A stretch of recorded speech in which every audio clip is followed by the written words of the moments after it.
everyone, this is the notes portion of the Chapter 6 Introduction unit. So we did the graphic organizer, now we're just going to go into a few notes and look at some more examples. So the base and the exponent, I can identify the base and the exponent. We're just going to go over that quickly. This is the base. This is the exponent. I'm using pencil today. Hopefully you can read it. Looks like you can. So we're going to be fully simplifying, and we're going to look at maybe one or two rules in this video. I might go a little quicker. So the first one is example 1, and it is the product rule. So just to remind ourselves, this is what the product rule looked like on our graphic organizer. Might not be a bad idea to put it right here in these notes also.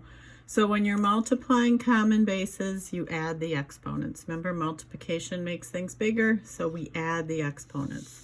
So let's look at this first example. If I look at common bases, I just have the x's that are common. So I'm going to combine those into a single x. It's going to be x to the 3 plus 5. Don't forget that y. It's still part of your problem. So the fully simplified version of this is x to the 8th y. Notice x only appears once, y only appears once. If there's two x's, like there was here, it's not fully simplified.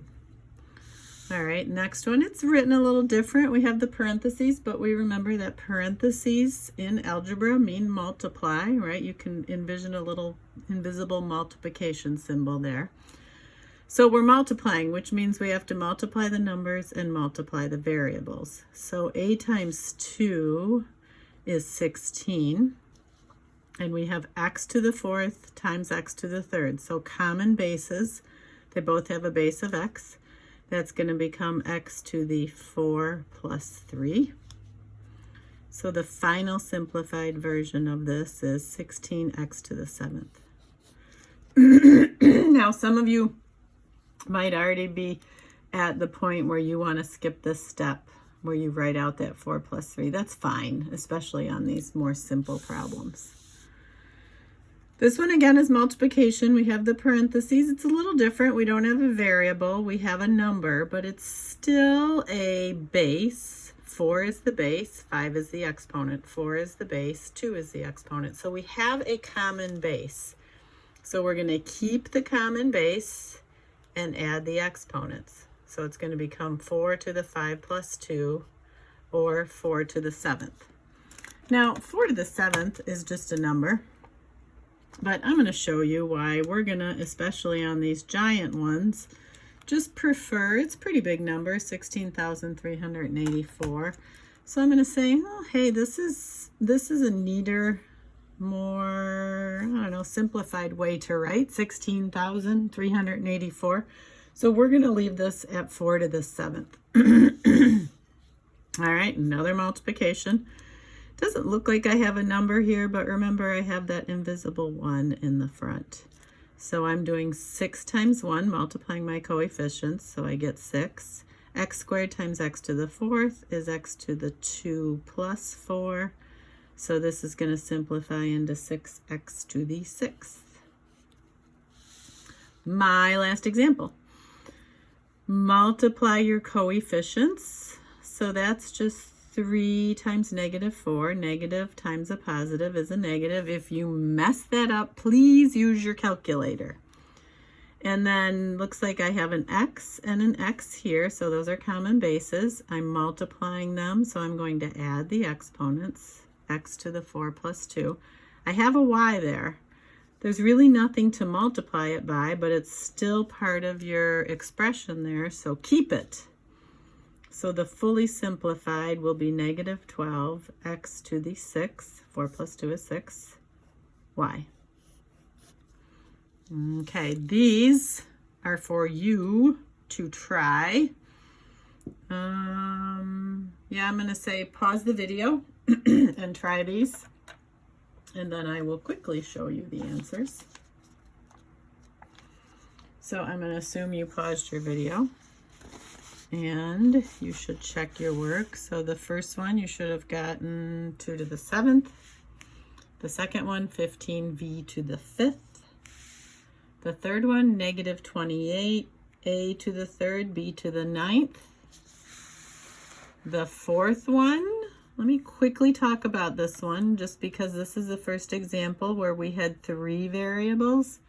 Still all the same process. I'm going to combine my x's into a single x. I'm going to combine my y's into a single y, and I'm going to combine my z's into a single z. Remember, when you don't have an exponent, to put those invisible ones in there. So I have x to the 1 times x to the 2 gets me x to the 3. So make sure you're putting those invisible ones in there. And then I multiply all the coefficients, which ends up to be 28. Last one also has 3 variables. See, notice I'm putting those invisible ones in there. And so you should have gotten 6, a to the 3rd, b to the 3rd, c to the 6th. Okay, let's look at the next example, which is the power rule. So on our graphic organizer, this is how we did the power rule.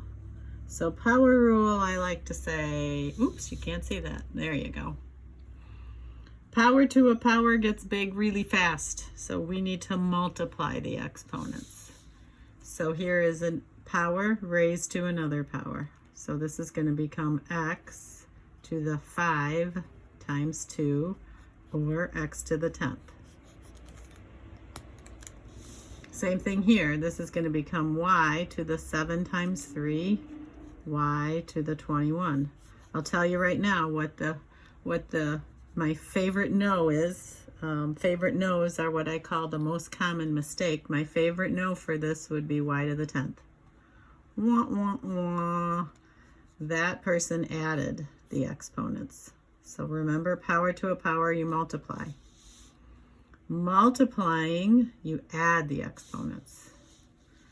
Okay, this one, I have parentheses, exponent outside the parentheses. So this means this 2 gets applied to everything